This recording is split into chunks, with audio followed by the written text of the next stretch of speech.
ئەمە گوندی وشیاری ناحیەی ناڵپارێزی سەر بە قەزای پێنجوێنە بەشێکی ئەم ناوچە بەهۆی مین و تەقەمەنی و پاشماوەی جەنگی چەند ساڵەی عێراق و ئێرانەوە پیس بۆ و کشت و کاڵی تێدا ناکرێ تا ئێستاژ ئاسەواری ئەو جەنگە لە ناوچە کوێستانیەکانی گوندەکە دەدۆزرێنەوە و لەلایەن تیمەکانی دەستگای مینەوە هەڵدەگیرێنەوە.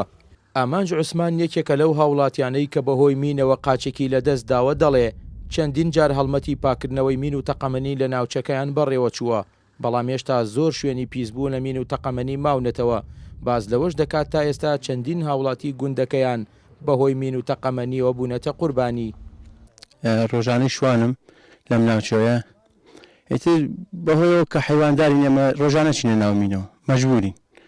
ئەم ناوچەی ئێمە لە سا پەنجای ئێستش هەمین ڕێژە سەروی دەشەهید و دەکەمەندامۆیە هەرو گوندە ئێمە. ناوچەکە ئێمە شوێنێکی لە وەرگای زۆرمان هەیە کە من ڕێژ کراوە، شوێنی زەراعیمانێ هەر من ڕێژ کراوە، ناتوانین بچینە ناوی. بەڵێ ناوچەیەکی زۆرمان من ڕێژ کراوە ئێمە. لەگەڵ تیمەکانی دەستگای مینی سلێمانی بەڕێکەوتین بۆ سەر چیای بەردەڕەشی گوندی وشیاری ناحیەی ناڵپارێز. لەوێ ئاسەواری تەقەمەنی و پاشماوەکانی جەنگ بەدیکران کە بەهۆی باران و لافاوەوە دەرکەوتبوون و لەلایەن ئەو تیمانەوە ئەو تەقەمەنیانە هەڵگیرانەوە. ئێستادا تیمەکانی ئێمە سەرقاڵی دۆزینەوەی ئەو گولە هاوانانە کە زیاتر لە 20 گولە هاوان و چەند گولە تۆپێکی تێدایە و سەرقاڵی دۆزینەوەی زیاترن بۆ لە ناوبردننی وەکو هاوڵاتیانیش پرۆسەی پاکسازی بەردەوامە لە سنوورەکە، بەڵام بە پێی پێویستی ناوچەکانە.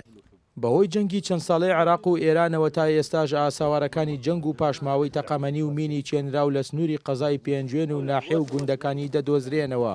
بەپێی ئامارەکانی بەڕێوەبەراتی دەستگای مینی سلێمانیش لە سنووری قەزای پێنجوێن نزیکەی 60 ملیۆن مەتر دووجا ناوچەی پیسبوو بە مین و تەقەمەنی هەیە. تا ئێستا تیمەکانی دەستگای مین نزیکەی 20 ملیۆن مەتر دووجا زەوی ناوچەکەیان لە مین و تەقەمەنی و ئاساوارەکانی جەنگ پاک کردوێتەوە و زەویەکانیان ڕادستی خاوەنەکانیان کراونەتەوە. ئاکۆ ئەمین، کورسات نیوز، گوندی وشیاری ناحیەی ناڵپارێز.